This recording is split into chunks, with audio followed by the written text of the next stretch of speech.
आज की कहानी एक ऐसी शख्सियत की है जिनके नाम से एक समय में इंडिया के बड़े बड़े पॉलिटिशियंस थर थर कांपते थे।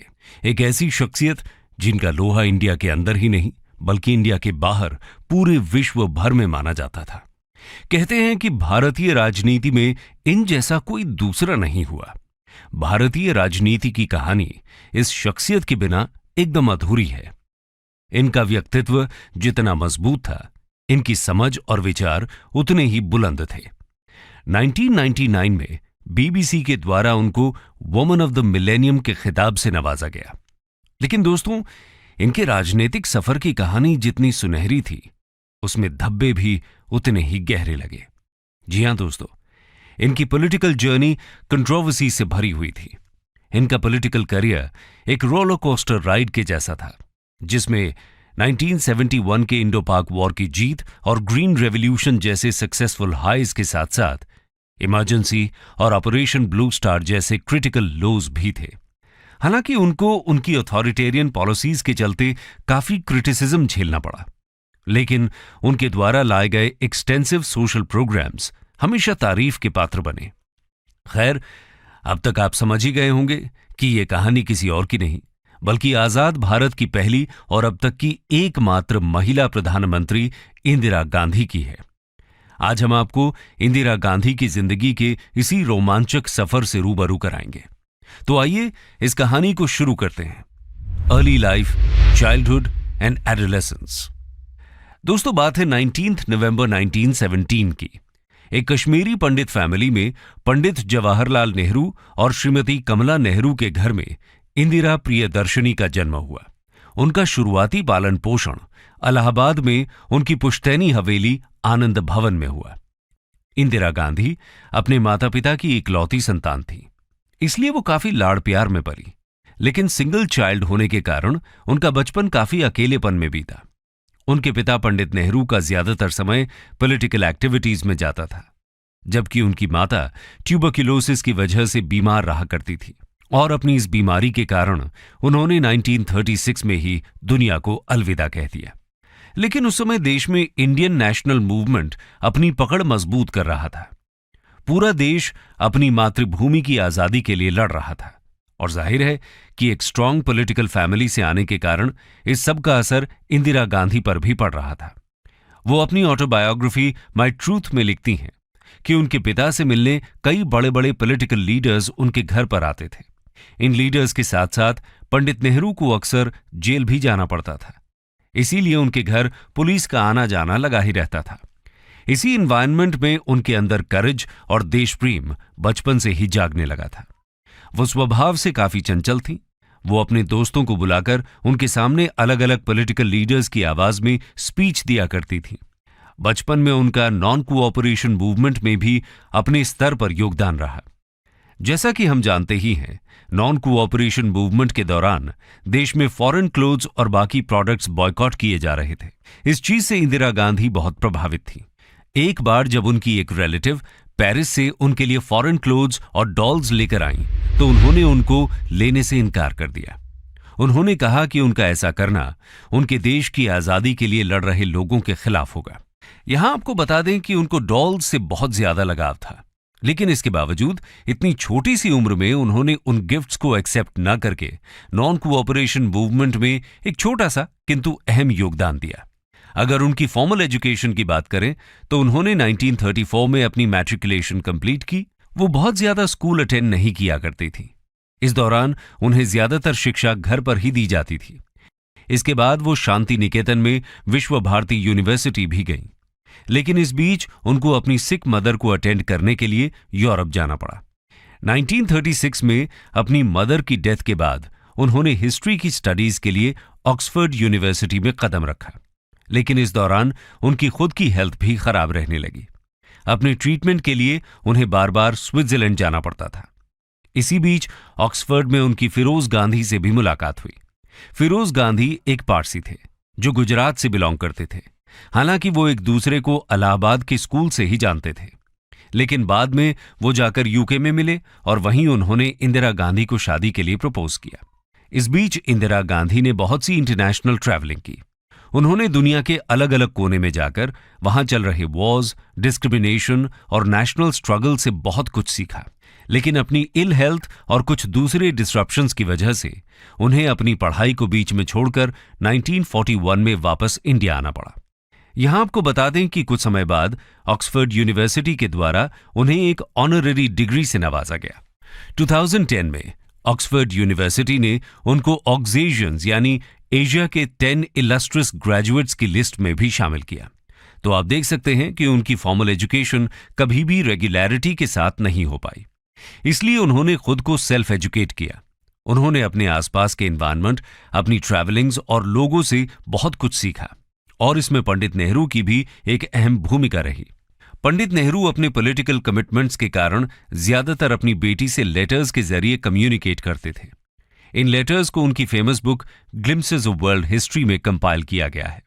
खैर, जब इंदिरा गांधी 1941 में इंडिया वापस आई, उस समय इंडिया में इंडिपेंडेंस स्ट्रगल अपने पीक पर होता है। 1942 में क्विट इंडिया मूवमेंट के लॉन्च होने से कुछ ही समय पहले उनकी फिरोज गांधी के साथ शादी होती है। इसके बाद दोनों ही फ्रीडम स्ट्रगल में बहुत एक्टिवली पार्टिसिपेट करते हैं। इस बीच दोनों कई बार जेल भी जाते हैं। इस दौरान इंदिरा गांधी को शास्त्री जी के नेतृत्व में काम करने का मौका मिलता है। इस एक्सपीरियंस से वो शास्त्री जी के नेतृत्व से भी बहुत इंस्पायर होती हैं। इन्हीं सालों में वो 2 बेटों को भी जन्म देती हैं। 1944 में राजीव गांधी और 1946 में संजय गांधी का जन्म होता है। हालांकि वो अपने पॉलिटिकल एक्टिविज्म की वजह से अपने बच्चों को ज्यादा समय नहीं दे पाईं, लेकिन इसके बावजूद उनके और उनके बच्चों के बीच एक स्ट्रांग बॉन्डिंग रही। खैर, इसके कुछ ही समय बाद इंडिया के इंडिपेंडेंस की घड़ी आ गई। इंडिया और पाकिस्तान के पार्टीशन के कारण देश भर में भयानक रायट्स फैल गए। इंदिरा गांधी महात्मा गांधी से इंस्पायर होकर इन रायट्स को कंट्रोल करने के लिए पीस ट्रीटीज से लेकर रिलीफ कैंप्स आयोजित करती हैं। इस दौरान कई बार बात उनकी जान पर भी बनाती है, लेकिन वो अपने कर्तव्य से पीछे नहीं हटती। तो दोस्तों, अभी तक हमें इंदिरा गांधी के चाइल्डहुड, एडल्टहुड, पॉलिटिकल एक्टिविज्म और उनके नेचर का अंदाजा लगा। लेकिन उनकी जिंदगी ने एक शार्प टर्न तब लिया जब उन्होंने इंडिपेंडेंस के बाद इंडियन पॉलिटिक्स में कदम रखा। और वो कैसे, आइए देखते हैं। ट्यूमल्टियस पॉलिटिकल जर्नी। दोस्तों, इंदिरा गांधी की असल पॉलिटिकल जर्नी की शुरुआत हुई 1959 में, जब उनको इंडियन नेशनल कांग्रेस का प्रेसिडेंट चुना गया। ये पीएम नेहरू के हाईली सेंट्रलाइज्ड कैबिनेट में चीफ ऑफ स्टाफ के तौर पर काम करती रहीं। 1964 में पीएम नेहरू की डेथ के बाद उनको राज्यसभा के मेंबर के रूप में इलेक्ट किया गया, लेकिन पीएम लाल बहादुर शास्त्री की कैबिनेट में उन्होंने minister of information and broadcasting का रोल अदा किया। 1966 में अनफॉर्चुनेटली शास्त्री जी की भी डेथ हो जाती है, और उनकी डेथ के बाद देश की पॉलिटिक्स में बहुत ज्यादा डिस्टर्बेंसेस शुरू हो जाते हैं। अब कांग्रेस के अंदर नेक्स्ट पीएम बनने के लिए लीडर्स के बीच एक जंग सी छिड़ जाती है। अभी तक इंडिया 2 वॉर्स भी झेल चुका था। देश की इकोनॉमी एकदम खस्ता हालत में थी। इसके अलावा 1966 में देश में सूखा पड़ गया, जिसकी वजह से देश के ऊपर फूड शॉर्टेज और इन्फ्लेशन की भी मार थी। ऊपर से इतने कम समय में देश के सबसे एफिशिएंट लीडर्स की डेथ हो चुकी थी। तो एक पॉलिटिकल टर्मोइल अपने आप जेनरेट हो गया था। ऐसे में देश की सत्ता किसके हाथों में सौंपी जाए, यह बड़ा जटिल सवाल था। जाहिर है कि इंदिरा गांधी इस पोस्ट के लिए कंटेंड कर रही थी, लेकिन उनको उन्हीं की पार्टी का सपोर्ट नहीं था। यहां मोरारजी देसाई भी एक स्ट्रांग कैंडिडेट थे, लेकिन सीनियर कांग्रेस लीडर्स का एक गुट, जिसको सिंडिकेट कहा जाता था, वो चाहता था कि मोरारजी देसाई पीएम ना बने, क्योंकि ऐसा होता तो कांग्रेस में इन सीनियर लीडर्स का रुतबा कम हो जाता। इसीलिए सिंडिकेट ने एक कॉम्प्रोमाइज के तहत मोरारजी देसाई की जगह इंदिरा गांधी को पीएम का पद दिला दिया। इंदिरा गांधी उस समय बहुत ज्यादा बोलती नहीं थी, इसीलिए सिंडिकेट के एक नेता राम मनोहर लोहिया उनको गूंगी गुड़िया भी कहते थे। सिंडिकेट का मानना था कि एक बार वो पीएम बन गई तो जैसा ये लोग कहेंगे वो वैसा वैसा करती जाएंगी। लेकिन ऐसा सोचना उनकी सबसे बड़ी भूल थी। और ऐसा क्यों, ये हम आगे देखेंगे।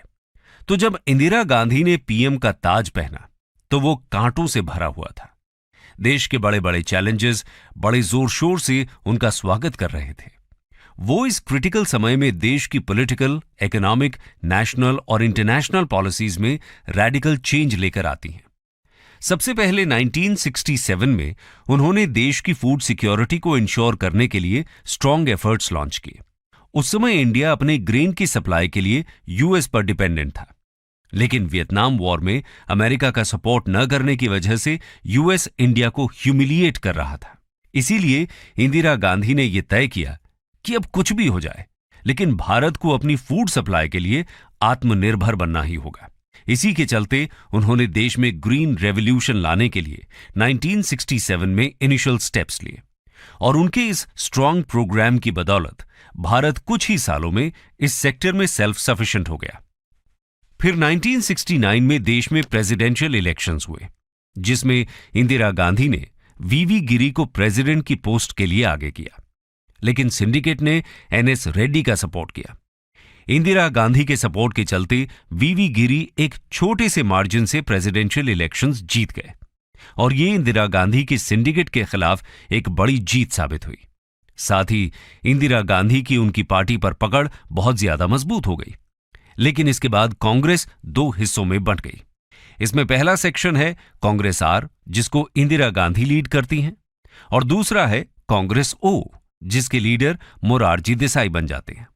इस राइवलरी के चलते इंदिरा गांधी को कुछ समय के लिए बर्खास्त भी किया जाता है, लेकिन माइनॉरिटी में होने के बावजूद इंदिरा गांधी फिर वापस गद्दी पर आकर अपनी सरकार बनाती हैं। इस बार उन्होंने देश के लिए कुछ और हिस्टोरिक स्टेप्स लिए। सबसे पहले उन्होंने देश के 14 मेजर बैंक्स को बिना फाइनेंस मिनिस्टर से पूछे नेशनलाइज कर दिया। यह मूव बहुत फ्रूटफुल साबित हुआ। इससे हाउस होल्ड सेक्टर की सेविंग्स भी इंप्रूव हुई।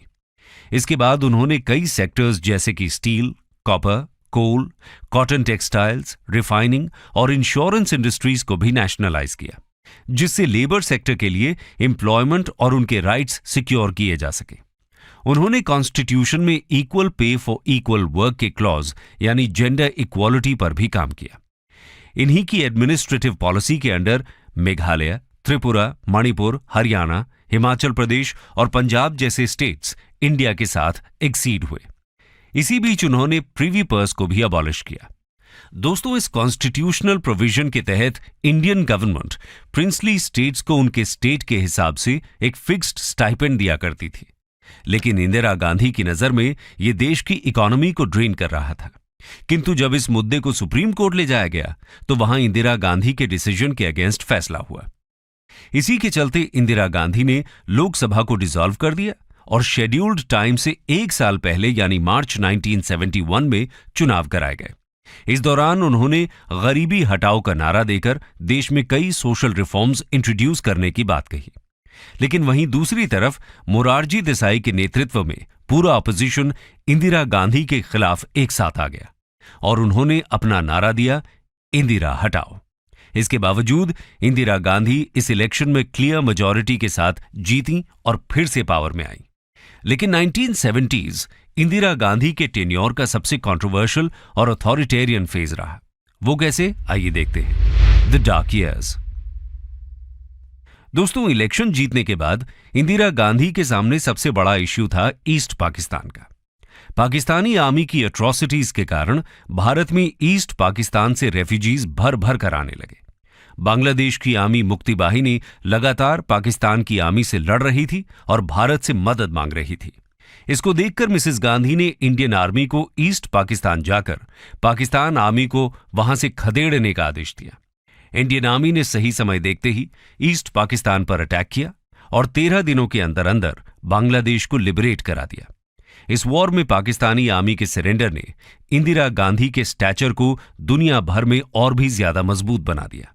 इसी के बाद उनको आयरन लेडी ऑफ इंडिया का टैग दिया गया। इंदिरा गांधी की इस प्रेस्टीज का फायदा इंडिया को 1974 में हुआ, जब उसने अपना first peaceful nuclear test conduct किया। लेकिन डोमेस्टिक फ्रंट पर मिसेस गांधी के लिए अब कुछ नए चैलेंजेस उबाल ले रहे थे। बढ़ते अनएम्प्लॉयमेंट, सिकुड़ती इकोनॉमी और 1971 इलेक्शंस में इंदिरा गांधी की कंट्रोवर्शियल विक्ट्री को लेकर पूरे देश में प्रोटेस्ट चल रहे थे। उन्होंने अपनी कुर्सी के ऊपर मंडराते हुए खतरों को देखकर कई लोगों को अरेस्ट किया।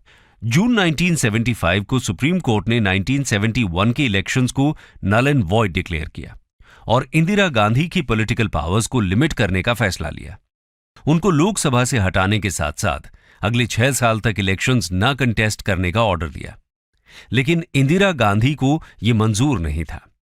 देश में बढ़ रहे इकोनॉमिक और पॉलिटिकल टर्मोइल का हवाला देकर उन्होंने तत्कालीन प्रेसिडेंट फखरुद्दीन अली अहमद को देश में इमरजेंसी डिक्लेयर करने का आदेश दिया। ये इमरजेंसी जून 1975 से लेकर मार्च 1977 तक चली। इस दौरान पूरा देश सेंट्रल गवर्नमेंट के कंट्रोल में आ गया। स्टेट गवर्नमेंट्स की सभी फेडरल पावर्स सस्पेंड हो गईं, इलेक्शंस बैन कर दिए गए और लोगों के सिविल राइट्स रद्द कर दिए गए। अपोजिशन लीडर्स को अरेस्ट कर लिया गया।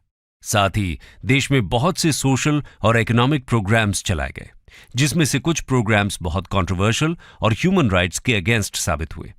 इमरजेंसी के इस कैटास्ट्रोफिक डिसीजन के बाद मिसेस गांधी 1977 के लोकसभा इलेक्शंस हार गईं। लेकिन 1980 में वो एक बार फिर वाइड स्प्रेड पॉपुलैरिटी के साथ प्राइम मिनिस्टर के पद पर वापस आईं। किंतु इसके बाद उनका ज्यादातर पॉलिटिकल टेन्योर पंजाब में बढ़ रही इंस्टेबिलिटी में ही उलझा रहा है और यही इंस्टेबिलिटी एक पॉइंट पर आकर उनकी जान पर भारी पड़ गई। वो कैसे, आइए देखते हैं। असैसिनेशन। दोस्तों, 1980s में पंजाब में सिख कम्युनिटी के कुछ एक्सट्रीमिस्ट लोग अपना अलग इंडिपेंडेंट नेशन बनाने की मांग कर रहे थे। उनका कहना था कि वो इंडिया में मेजॉरिटी हिंदू कम्युनिटी के द्वारा मार्जिनलाइज्ड फील करते हैं। उनको भरोसा था कि गवर्नमेंट उनकी इन डिमांड्स को सपोर्ट करेगी, लेकिन हुआ इसका ऑपोजिट। इंदिरा गांधी ने इस सिख नेशनलिज्म और देश में हिंदूज और सिख्स के बीच बढ़ रही टेंशन्स के खिलाफ टफ स्टांस लिया। इसके रिस्पॉन्स में 1970s और 1980s में इंडिया में एक एक्सट्रीमिस्ट सिख मूवमेंट उभर कर आया, जिसकी सिर्फ एक ही मांग थी और वो थी फॉर्मेशन ऑफ खालिस्तान। 1980s की शुरुआत से ही देश के लोगों ने और उनकी खुद की सरकार ने मिसेस गांधी के ऊपर इन सिख रिबेलियंस के अगेंस्ट कुछ एक्शंस लेने का प्रेशर बनाया और इसी के रिस्पॉन्स में इंदिरा गांधी ने तैयार किया ऑपरेशन ब्लू स्टार। इसके चलते 1 जून 1984 में उन्होंने इंडियन आर्मी को गोल्डन टेम्पल पर रेड करने के ऑर्डर दे दिए। यह ऑपरेशन पूरा 1 वीक चला। इस ऑपरेशन में गोल्डन टेम्पल को तो भारी मात्रा में नुकसान पहुंचा ही, लेकिन साथ ही साथ मिलिटेंट ग्रुप्स और आर्मी के कई लोगों को भी अपनी जान गंवानी पड़ी। कुछ लोगों का कहना था कि यह अटैक सेफ्टी के नाम पर जस्टिफाइड है, वहीं दूसरे कुछ लोगों का कहना था कि यह उनके रिलीजन के ऊपर इंडियन स्टेट का अटैक है। लेकिन इसके बाद देश में जिस एक्सट्रीम वायलेंस ने जन्म लिया, उसकी कल्पना किसी ने भी नहीं की थी। एक इंटरेस्टिंग बात यह है कि बेअंत सिंह, जो काफी लंबे समय से इंदिरा गांधी का बॉडीगार्ड था, उसको ट्रांसफर करने की बात की जा रही थी, क्योंकि वो एक सिख था और इंदिरा गांधी पर असैसिनेशन का खतरा मंडरा रहा था। लेकिन मिसेस गांधी को उस पर इतने सालों की सर्विस के चलते पूरा भरोसा था, इसीलिए उन्होंने उसका ट्रांसफर कैंसिल करा दिया। इसके थ्रू वो देश को और पर्टिकुलरली सिख कम्युनिटी को ये दिखाना चाहती थी कि वो सिख कम्युनिटी पर अब भी ट्रस्ट करती हैं और उनके खिलाफ कोई डिस्क्रिमिनेशन नहीं होने देंगी। लेकिन उनकी इस जरा सी गलती की सजा उन्हें 31 अक्टूबर 1984 को अपनी जान देकर चुकानी पड़ी। अक्टूबर 31, 1984 को Indira Gandhi British actor Peter Ustinov से मिलने जा रही थी, जो एक आयरिश डॉक्यूमेंट्री के लिए उनका इंटरव्यू लेने वाले थे। उनके दोनों ट्रस्टेड बॉडीगार्ड्स बेअंत सिंह और सतवंत सिंह उनके लिए गेट पर ही इंतजार कर रहे थे और जैसे ही मिसेस गांधी ने गेट को क्रॉस किया, वैसे ही उन दोनों बॉडीगार्ड्स ने उन पर गोलियों की बौछार कर दी। उसी दिन दोपहर 2:20 पर इंदिरा गांधी ने आखिरी सांस ली। 6:45 PM पर उनके बेटे, जो ये खबर सुनकर कोलकाता से प्रणब मुखर्जी के साथ वापस दिल्ली आए, उन्होंने देश के 6th प्राइम मिनिस्टर के रूप में शपथ ली और इस तरह उनकी जिंदगी का सफर पूरा हुआ। स्टडी IQ IAS, अब तैयारी हुई अफोर्डेबल।